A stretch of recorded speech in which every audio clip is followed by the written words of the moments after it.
काल बदलापूर येथे झालेल्या घटनेचं अतिशय निंदनीय अशी घटना घडलेली आहे। एक 4 वर्षाच्या चिमुरड्यांवर लैंगिक अत्याचार केलेल्या नराधमाने समाजाला काळीमा फासण्यासारखंच कृत्य केलं आहे।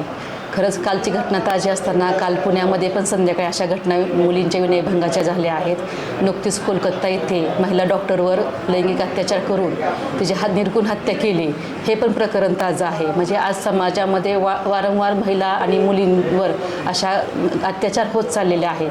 खरं तर शाळेमध्ये मुलींची सुरक्षितता खूप महत्त्वाची असते। आज मुली कुठेही सुरक्षित नाही आहेत हे आपल्याला दिसून येते। नोकरीच्या ठिकाणी असेल किंवा शैक्षणिक ठिकाणी असेल, मुलींची सुरक्षितताचा प्रश्न ऐरणीवर आलेला आहे। आज आपल्या देशाला एक आदर्श म्हणून राजमाता जिजाऊ असतील, सावित्रीबाई फुले असतील, यांचा आदर्श वारसा लागला असून सुद्धा महिलांना समाजामध्ये आज अनेक अत्याचारांना सामोरं जावं लागत आहे। तसं पाहता कोलकाता येथे झालेली घटना असेल किंवा काल बदलापूर येथे झालेली घटना असेल, ह्या घटनेचा आम्ही माढा शहरवासियाच्या वतीने निषेध व्यक्त करतोय।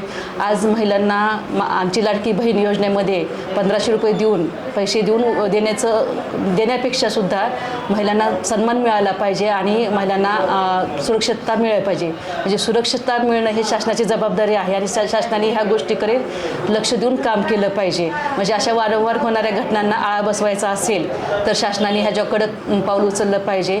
हा खटला फास्ट ट्रॅक कोर्टने चालवला पाहिजे। लवकरात लवकर त्या खटला चालवून त्या नराधमाला फाशी शिक्षा झालीच पाहिजे। ह्या घटनेचा आम्ही निषेध व्यक्त करत आहोत आणि ह्या घटनेपासून इथून पुढे महिलांना जेवढी सुरक्षितता देता येईल तेवढा शासनाने प्रयत्न केलाच पाहिजे।